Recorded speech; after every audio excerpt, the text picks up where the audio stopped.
En un tiempo de mi vida, en una parte de mi vida, yo fui profesor de Historia Universal en un colegio. No porque yo sea profesor de profesión, sino que me invitaron a un colegio cristiano a enseñar Historia Universal. Y es interesante que cuando uno revisa la Historia Universal, la historia está marcada por hitos, o sea, hay momentos específicos que cambiaron el rumbo de la historia. La Primera Guerra Mundial, la Segunda Guerra Mundial, la revolución bolchevique de los rusos, la revolución de Mao Zedong en China, qué sé yo, o sea, hay eventos marcantes en la historia que van dándole un rumbo a la historia de alguna forma. Y dicen los teólogos que después de la venida de Jesucristo, de esa primera venida de Jesucristo, el evento espiritual más importante después de la venida de Cristo ha sido la conversión del apóstol Pablo. Y tienen razón, porque la conversión del apóstol Pablo le da un giro diferente a la iglesia. Y el apóstol Pablo escribe prácticamente la mitad del Nuevo Testamento, y el apóstol Pablo es el teólogo por excelencia de la iglesia cristiana. Y el apóstol Pablo llevó el evangelio pues a Europa, y llevó el evangelio a los griegos, al Areópago, que equivaldría a llevar el evangelio a la Universidad de Harvard, y le predicó a reyes y le predicó a gobernantes, llevó el evangelio a los niveles más altos, ganó gente de alto nivel el apóstol Pablo. Así que el apóstol Pablo es quizás, como dicen algunos teólogos, uno de los eventos más importantes para la iglesia después de la venida de Cristo. Ahora, el apóstol Pablo en una de las epístolas dice que su conversión es como un ejemplo para lo que Dios quiere hacer con los demás. Entonces, es muy bueno estudiar la historia del apóstol Pablo, porque lo que pasó con Pablo es una muestra de lo que Dios quiere hacer contigo. Y yo estaba pensando predicar sobre toda la conversión y todo el proceso de conversión de Pablo, pero es bastante extenso realmente, ¿no? Empezar a analizar quién era Pablo y los eventos de su conversión. Pero leyendo todo el libro de Hechos, en una parte, él está dando su testimonio, y en 2 versículos él resume su conversión. Y si el apóstol Pablo es un ejemplo para nosotros, esos 2 versículos también resumen nuestra conversión. Tu conversión, mi conversión, ¿por qué nos llamó Dios? ¿Qué significa esto? Usted viene cada domingo acá, dice que es cristiano, puede ser cristiano católico, evangélico, protestante, ortodoxo, copto, no sé cuántos matices del cristianismo. ¿Qué significa esto? ¿Para qué viene usted a la iglesia? ¿Qué es lo que busca? ¿Qué es lo que usted es? ¿Qué es lo que usted entiende? ¿Para qué es todo esto llamado cristianismo? Así que en 2 versículos el apóstol Pablo resume la esencia del cristianismo. Así que vamos a ver esos 2 versículos, y yo le retrocedo un poco, Sandrito. El título que yo le he puesto: ¿para qué nos llamó? Si yo le pregunto a usted, a ver, nombre por nombre, ¿para qué te llamó Dios? ¿Para qué crees tú que te llamó? ¿Para qué te llamó? ¿Estás aquí hace un mes, hace un año, hace 2 años?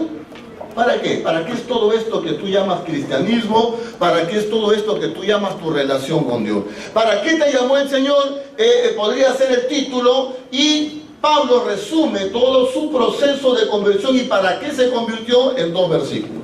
El versículo está en Hechos 22, el verso 14 y 15. Solo 2 versículos, no nos vamos a mover toda la mañana de estos 2 versículos. Dice, está dando su testimonio Pablo de cómo se convirtió y cómo Dios mandó a un hombre, Ananías, y Ananías le dijo esto. Entonces, Ananías, está hablando de Ananías, le dijo: el Dios de nuestros padres te ha escogido para, ese para indica la causalidad, ¿para qué, no? Te ha escogido para, ¿qué cosa? 1, ¿qué? ¿Están leyendo? ¿Para qué? Conozca su voluntad. 2, veas al justo. 3, oiga la voz de su boca. ¿Y cuál es la conclusión de todo esto? ¿El porqué de todo esto? Porque le serás, ¿qué cosa?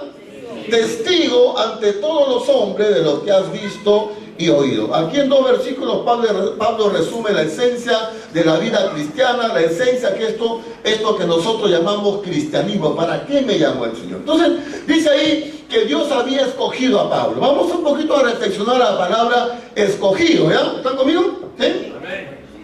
Miren, cuando leemos la Biblia nos muestra totalmente con claridad que el propósito de Dios es salvar a toda la humanidad. Amén. Dios quisiera o quiere salvar a toda la humanidad. En un texto dice, por ejemplo, porque la voluntad de Dios es que ninguno se pierda, sino que todos procedan al arrepentimiento. O sea, ¿qué cosa quiere Dios? Salvar a todos. Cuando Juan el Bautista vio a Jesucristo, ¿qué dijo? He aquí el Cordero de Dios que quita el pecado de los creyentes. Amén. Que quita el pecado de... O sea, la obra de Jesucristo no es por los creyentes, es por todo el mundo. El famoso texto de Juan 3:16 que dice: de tal manera amó Dios a los creyentes. Amén. ¿A quién ama Dios?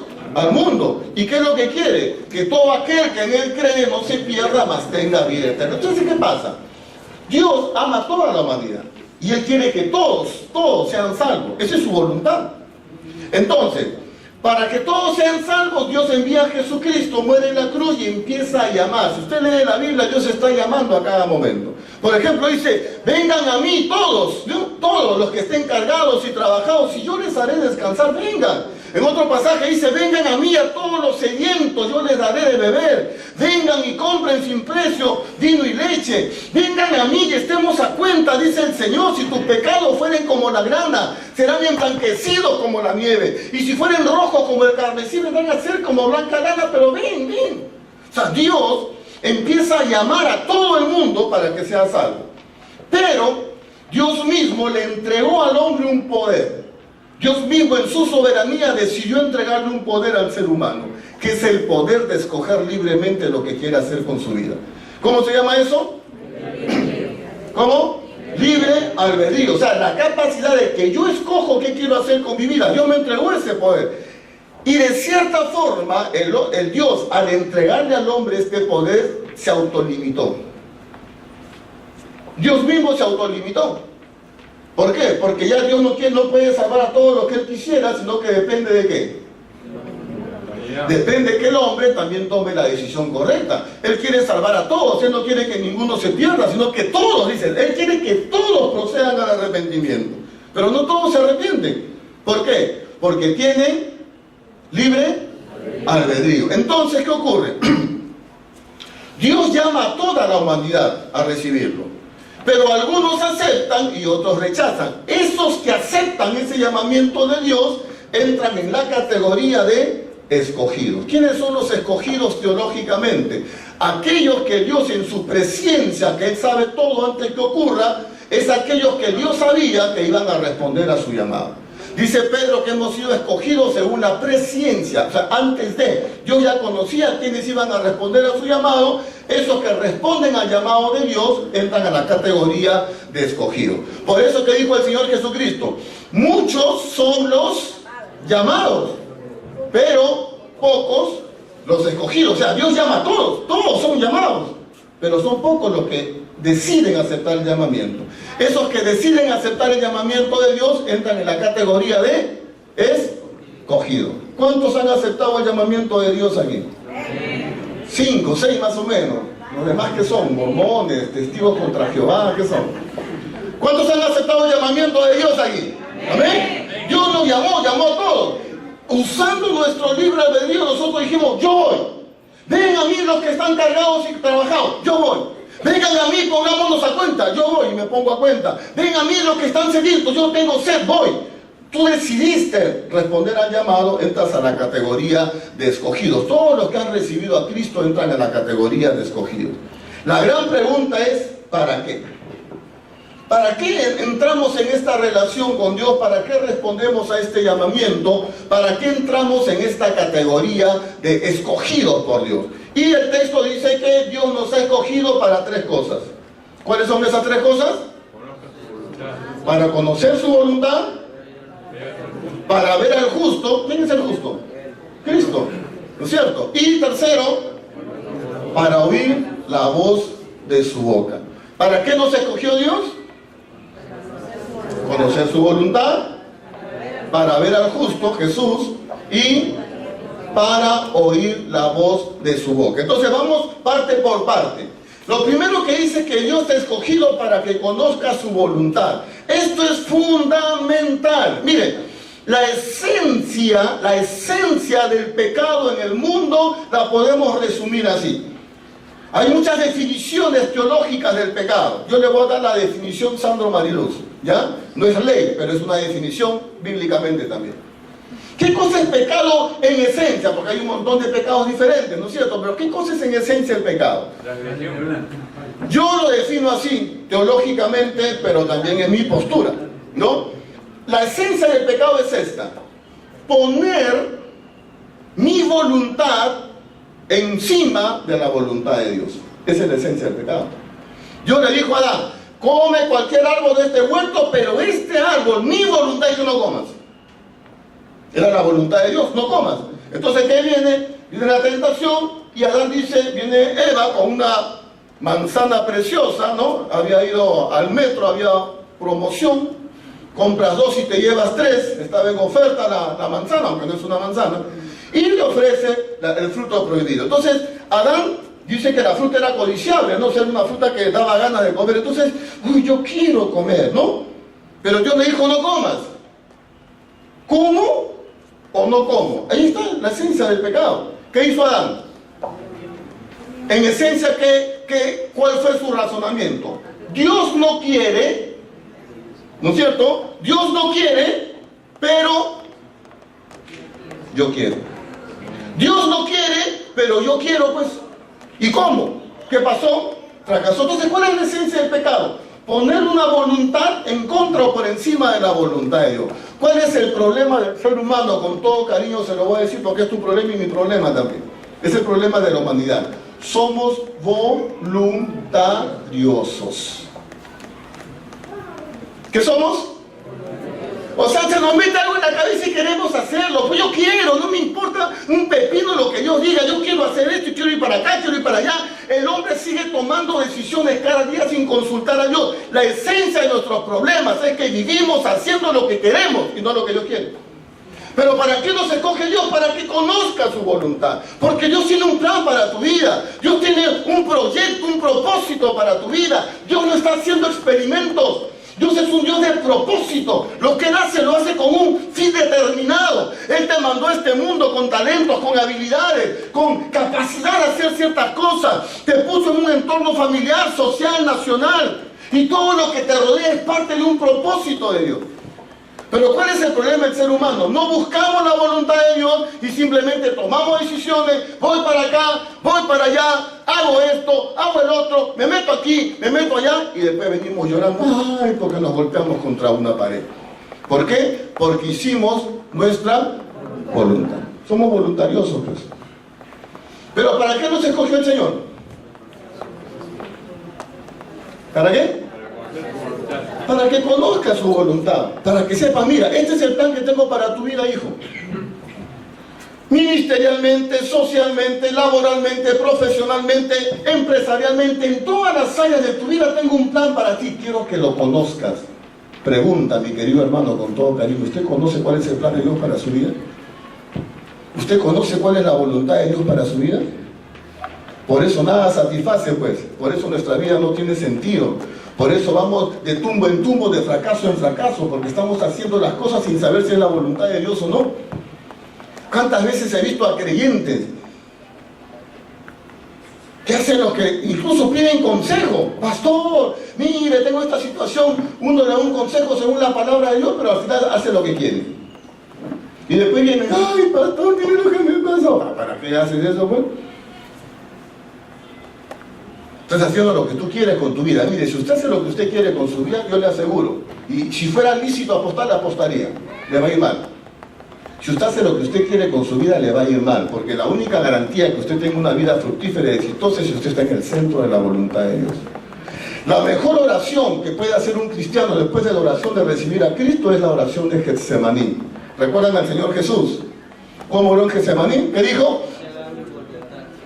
Padre, si puedes, si es posible, pasa de mí esta copa. O sea, yo no quisiera hacer esto de ir a la cruz.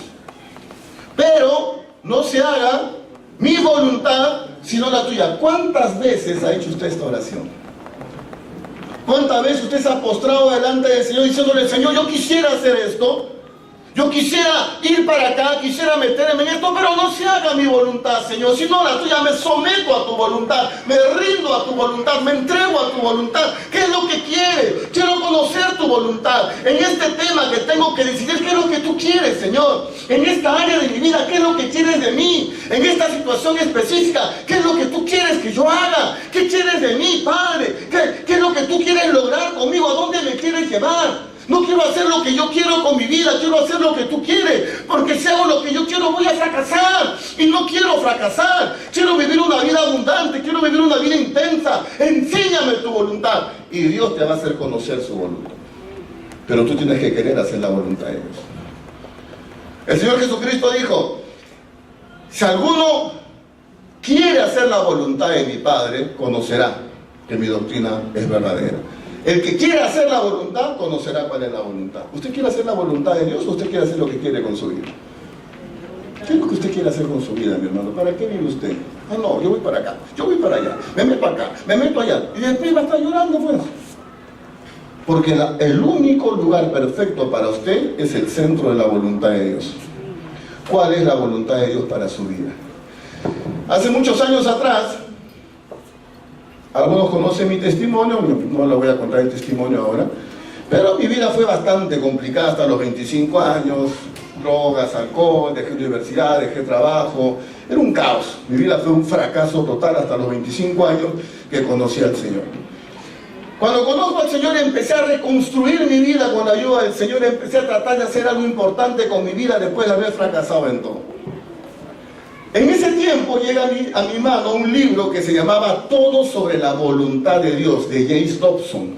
Entonces, en este libro, este autor, famoso psicólogo, decía: lo mejor que le puede pasar a tu vida es que Dios haga su voluntad en tu vida.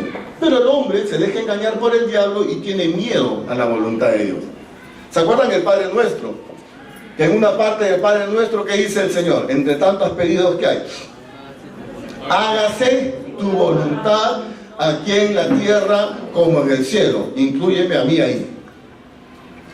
En la oración del Padre Nuestro, Jesús enseñó a orar: Señor, hágase tu voluntad. Pero el hombre tiene miedo porque el diablo lo engaña, porque cree que la voluntad de Dios te va a quitar lo mejor de la vida, ¿no? ¿No le ha pasado a usted que no, si le digo, hágase tu voluntad, de repente Dios me va a hacer una cosa que no me gusta? No. La voluntad de Dios tiene tres características. ¿Cuáles son?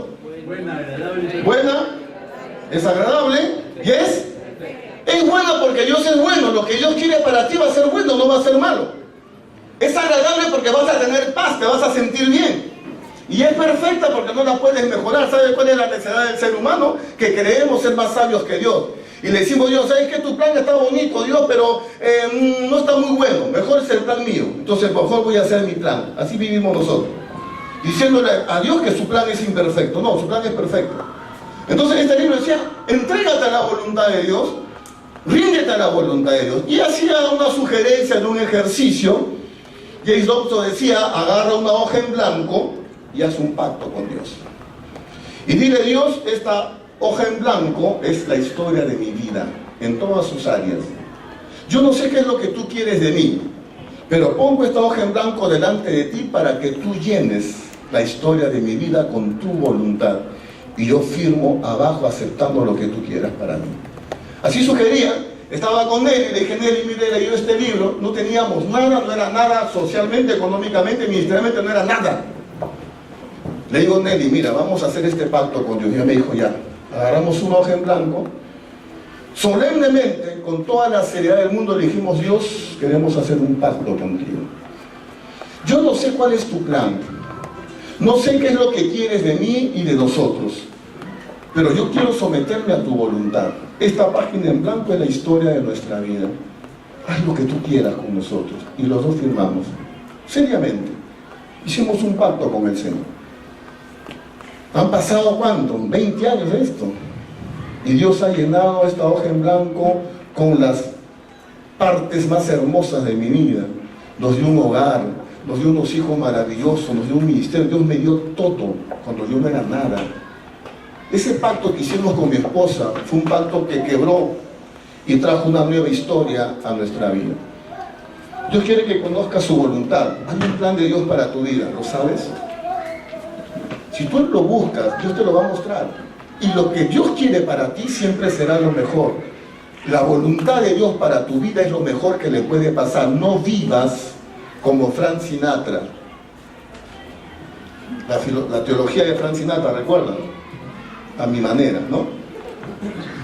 A mi manera.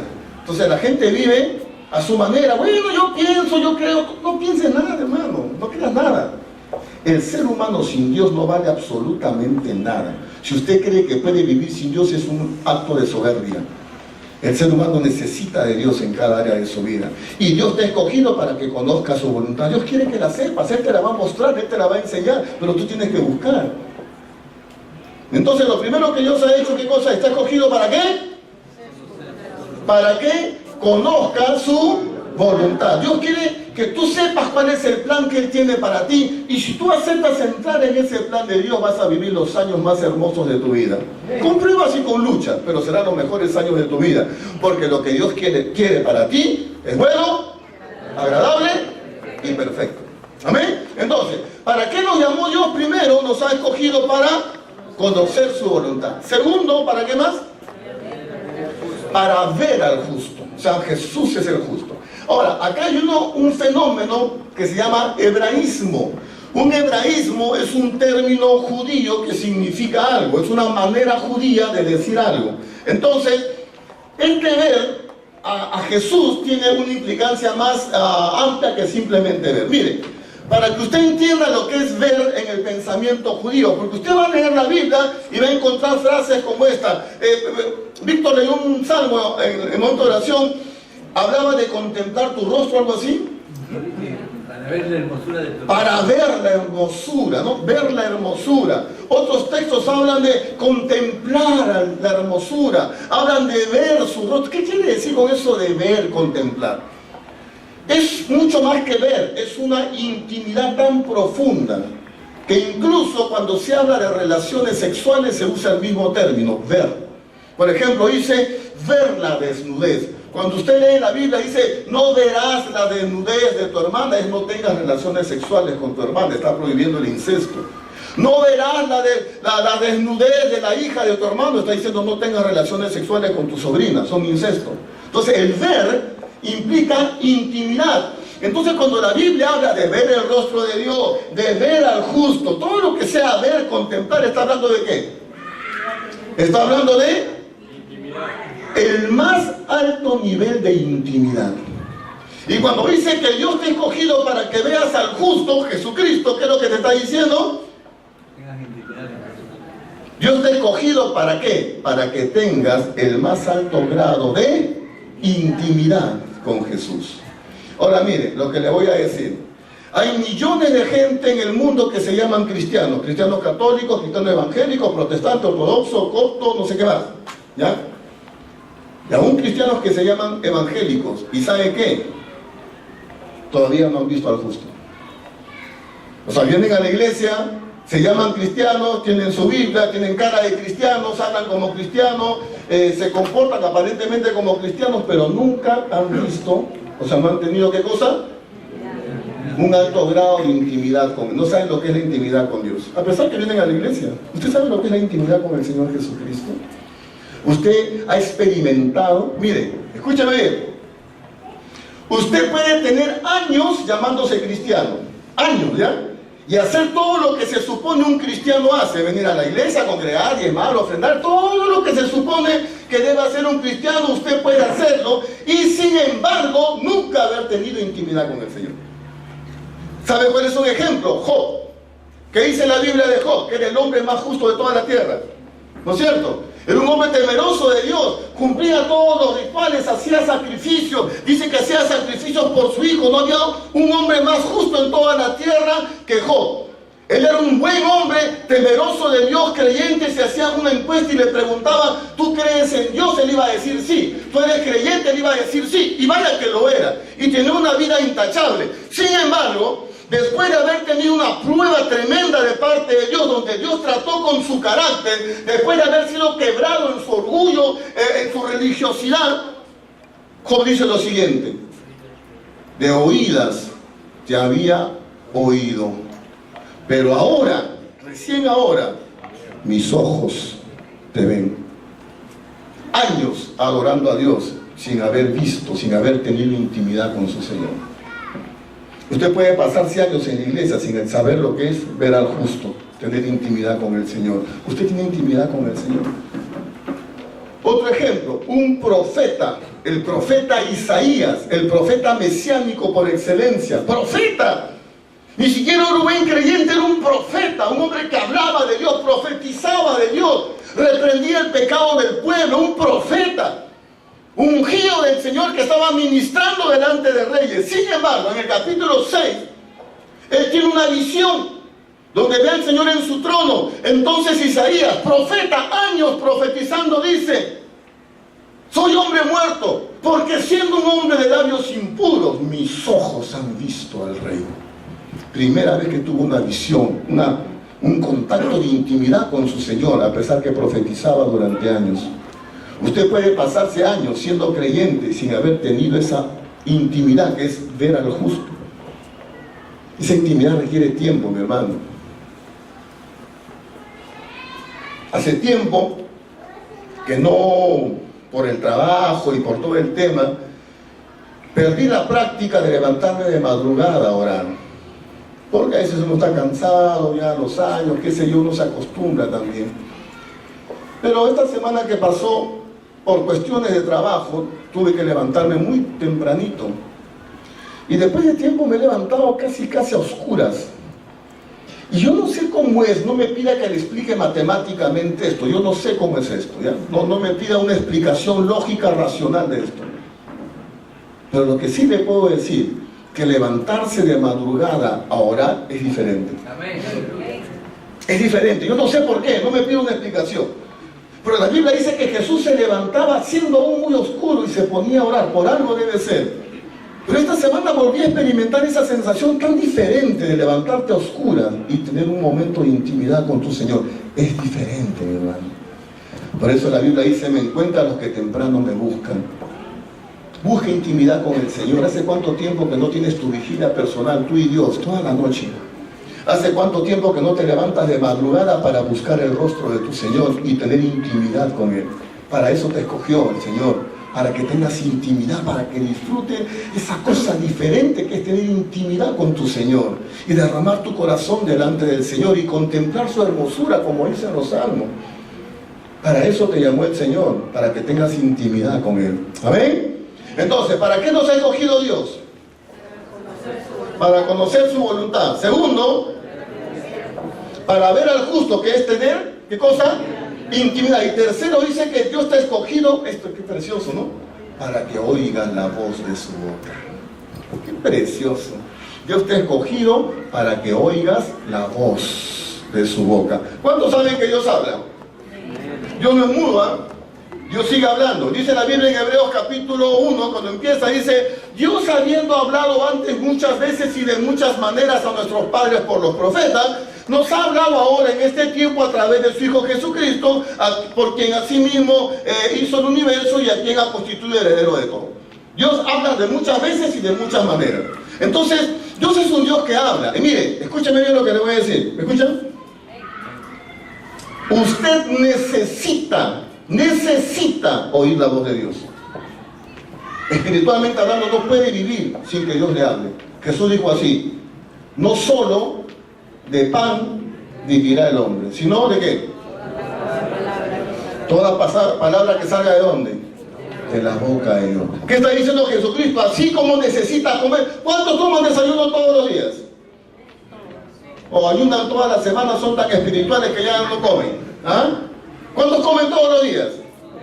Amén. Así como usted necesita comer para estar vivo físicamente, usted necesita oír la voz de Dios para estar vivo espiritualmente. No hay forma de tener vida espiritual sin oír la voz de su boca. Y Dios te ha escogido para que tú oigas la voz de su boca. Dios quiere hablarte. Dile a la persona que tenga más próxima, dile: Dios quiere hablarte. Dios quiere hablarte. Ahora, ¿cuántos saben lo hermoso que es cuando Dios te habla? Algunos saben de lo que estoy hablando aquí, ¿no? Ese momento donde Dios de alguna forma, en un mensaje, en una canción, de alguna forma Dios se encuentra para hablar a tu corazón. No hay nada más hermoso que Dios hable a tu corazón. Y Él quiere que oiga la voz de su boca. Porque cuando tú escuchas la voz de Dios te da vida. Dice, tu palabra me da vida, dice un salmo. Me has vivificado con tu palabra. Entonces, mi hermano, ¿hace cuánto tiempo que no oye la voz de la boca del Señor? Dios no me habla, no, Dios quiere hablarte. Algún problema hay contigo, no con el Señor.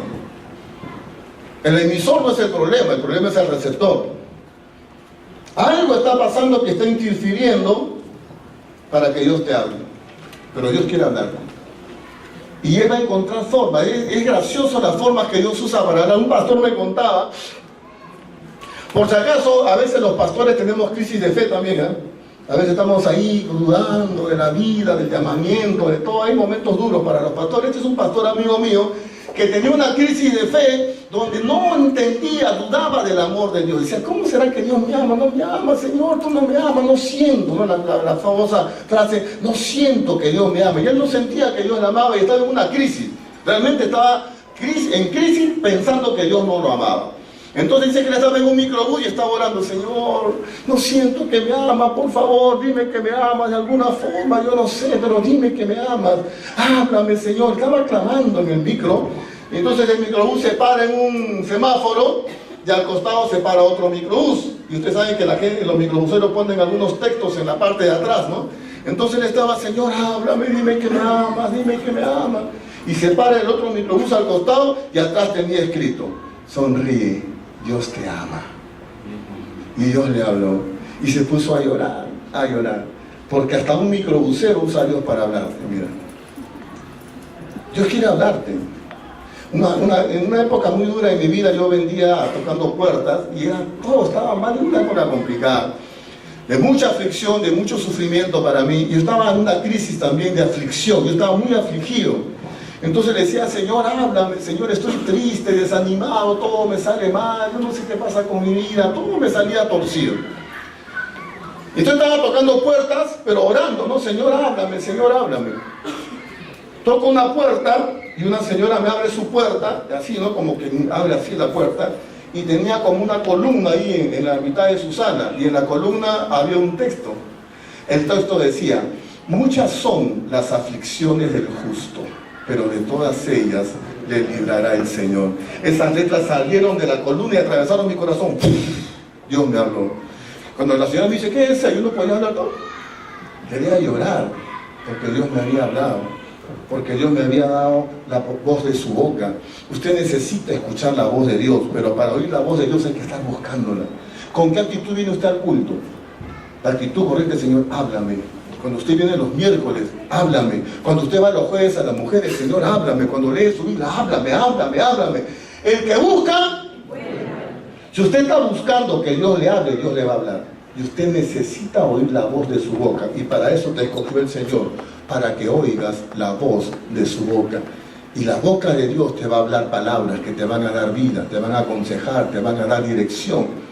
Necesitamos oír la voz de la boca del Señor. Amén. Entonces, ¿para qué nos escogió el Señor? Primero, para conocer su voluntad. Segundo, para ver al justo. ¿Qué significa eso? Tener intimidad del más alto nivel con el Señor. Tercero, para oír la voz de su boca, para que Dios te hable. Ahora, ¿a dónde quiere llegar el Señor? ¿Por qué ha hecho todo eso? Porque le serás, ¿qué cosa? ¿Qué es lo que Dios quiere hacer contigo? Que tú seas, ¿qué cosa? Su testigo. Testigo en el griego es la palabra martis, que ahí viene la raíz mártir. Alguien que está dispuesto a morir por dar su testimonio. O sea, es un compromiso total con el Señor, de tal forma que eres capaz de morir con tal de dar testimonio del Señor. Si se desatara una persecución, Dios no lo permita, como sucede en Siria, en Libia, en Egipto, en Irak. Si se desatara una persecución con los cristianos, ¿cuánta gente tendríamos el domingo aquí? Me quedo solo de repente. O de repente ni pastor hay en la iglesia. ¿Cuántos seríamos capaces de enfrentar una persecución y ser capaces de morir con tal de dar testimonio del Señor? Dios te ha llamado para que seas testigo. ¿A quién? ¿A quién? A la gente que te cae bien. ¿A quién vas a ser testigo? A tus patas del alma, a tu chochera, a tu yunda nomás. ¿A quién vas a ser testigo? A todos los hombres. Y aquí quiero cerrar con esto. Escúchenme, mi hermano. Si Dios todavía no se lo ha llevado al cielo, porque usted ya tiene su pasaporte al cielo cuando recibe a Cristo, ¿no es cierto? Cuando usted recibe a Cristo ya tiene su pasaporte al cielo. ¿Por qué Dios te deja en la tierra todavía? ¿Por qué no te lleva de una vez? Si estás vivo y si Dios te está manteniendo todavía en la tierra, es porque tienes una tarea que hacer. Porque tienes que dar testimonio del Señor. Dios quiere usar tu vida para que tu vida sea un instrumento en sus manos. Para eso te escogió, para que seas un testigo, para que lleves su palabra, para que ganes a otros para Cristo, para que trabajes y ganes a tus vecinos, compañeros de trabajo, a los que te caen bien y a los que te caen mal. A todos los hombres. Todos los hombres necesitan de Jesucristo. Entonces Dios te escogió para que conozcas su voluntad, para que veas al justo y para que oiga la voz de su boca para llegar a un fin. ¿Cuál es el fin? Que tú seas un instrumento en sus manos, que tú seas un testigo, que tu vida sea un instrumento para que otros vengan a los pies de Jesucristo. La mayor alegría que puede tener un creyente es ver a otra persona venir a los pies de Cristo, porque Dios usó tu vida, porque tú le hablaste, porque tú le invitaste, porque tú le diste un folleto, porque tu testimonio le impactó. La razón de ser del creyente es dar testimonio de nuestro Señor Jesucristo. Para eso te escogió. Eres un escogido de Dios, para que conozcas su voluntad, para que veas al justo, para que oiga la voz de su boca. ¿Para qué? Para que seas un instrumento en las manos de Dios. Eso pasó con Pablo. Pablo entendió esto y vivió para esto y cambió la historia de la humanidad. Y por eso muchos teólogos dicen que el segundo acontecimiento más importante después de la primera venida de Cristo, espiritualmente hablando, fue la conversión del apóstol Pablo. Porque este hombre vivió para ser un testigo. Estos versículos marcaron su vida. Y quisiera marcar la tuya también. Que nosotros podamos entender que hemos sido escogidos para esto. Que lo que pasó con Pablo es una muestra de lo que Dios quiere hacer contigo. Lo que hizo con Pablo es una muestra de lo que Dios quiere hacer con todos nosotros. Dios nos escogió para conocer su voluntad, para ver al justo, para oír la voz de su boca, para llegar a un fin. Que tú y yo seamos instrumentos en sus manos para que otros conozcan del Señor. Habla de Cristo. Ora, invierte tiempo, esfuerzo y dinero en ganar a otra gente para el Señor. Esa es la razón de ser de tu vida. Mientras estés en la tierra, ese es el propósito. Por eso todavía no te has muerto. Por eso todavía Dios te conserva la vida, porque tienes algo que hacer. Leemos el texto. Entonces Él dijo: el Dios de nuestros padres te ha escogido. Eso es para ti, para que conozcas su voluntad, para que veas al justo y oiga la voz de su boca, porque le serás testigo ante todos los hombres de lo que has visto y oído. Esta es tu vida. Este es el propósito de Dios para ti también. Estos dos versículos deberían marcar tu vida como marcaron la vida del apóstol Pablo. Entonces vas a tener una vida de impacto, como tuvo el apóstol Pablo. Es el modelo para ti y para mí. ¿Cuántos van a entrar en este modelo? ¿Van a entrar en este modelo? ¿Quieren vivir este tipo de vida? De tal forma que tu vida sea un instrumento de impacto de parte de Dios. ¿Amén? ¿Aprendió algo? Así, nos ponemos de pie y vamos a orar.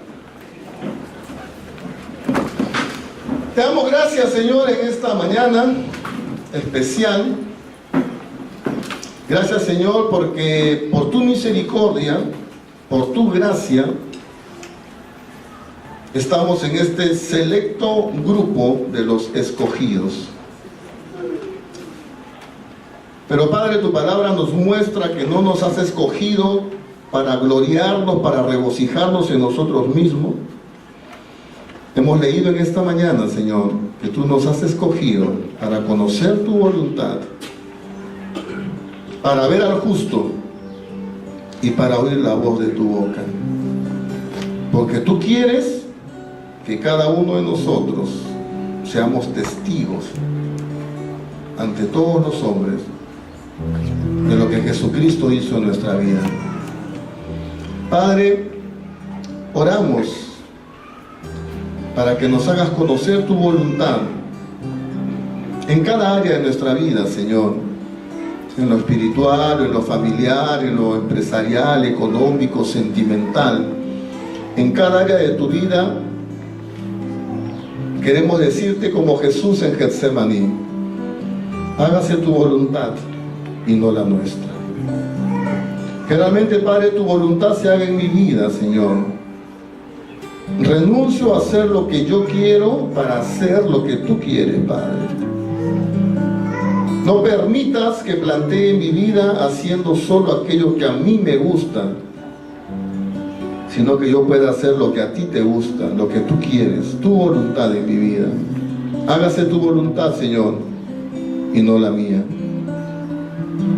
Y oramos, Señor, que nos puedas impulsar a buscar intimidad contigo, a buscar ese rostro, ver al justo, tener un alto grado de intimidad contigo, Señor. Despiértanos de madrugada para buscar tu presencia, Señor. Pon hambre y sed de tu presencia en nuestro corazón, que podamos vivir, Señor, buscando tu rostro.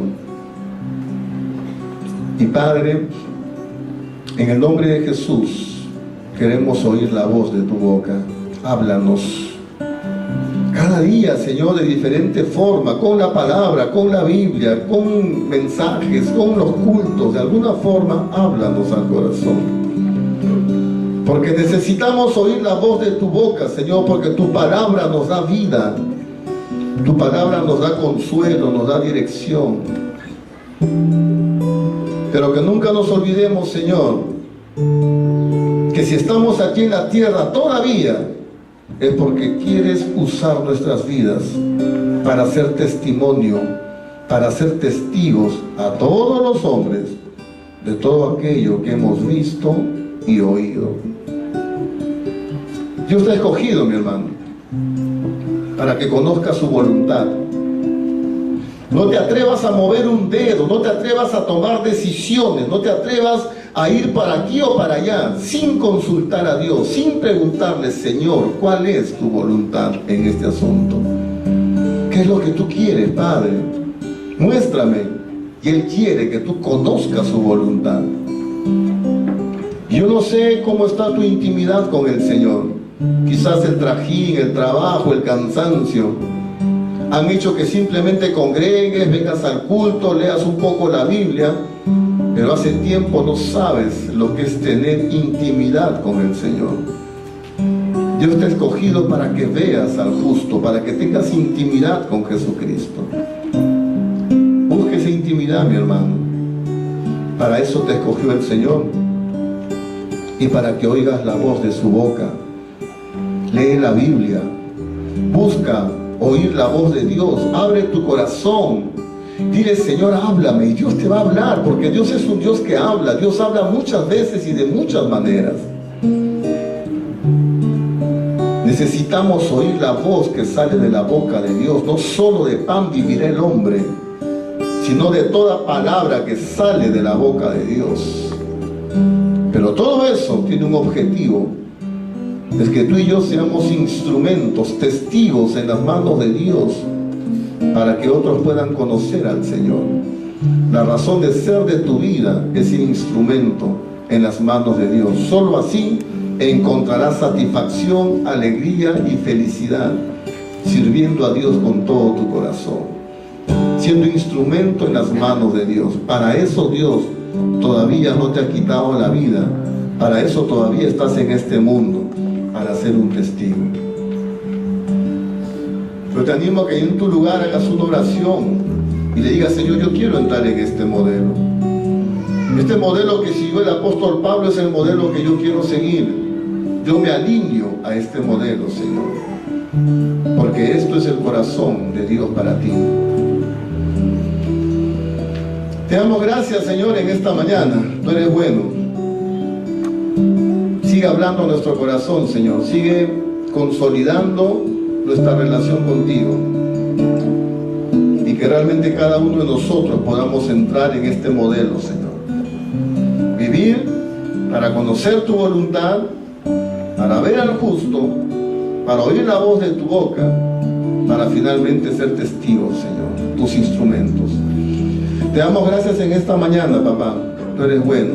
Te damos la gloria y la honra en el nombre de Jesús. Amén. Amén. Muy bien, le damos un aplauso al Señor.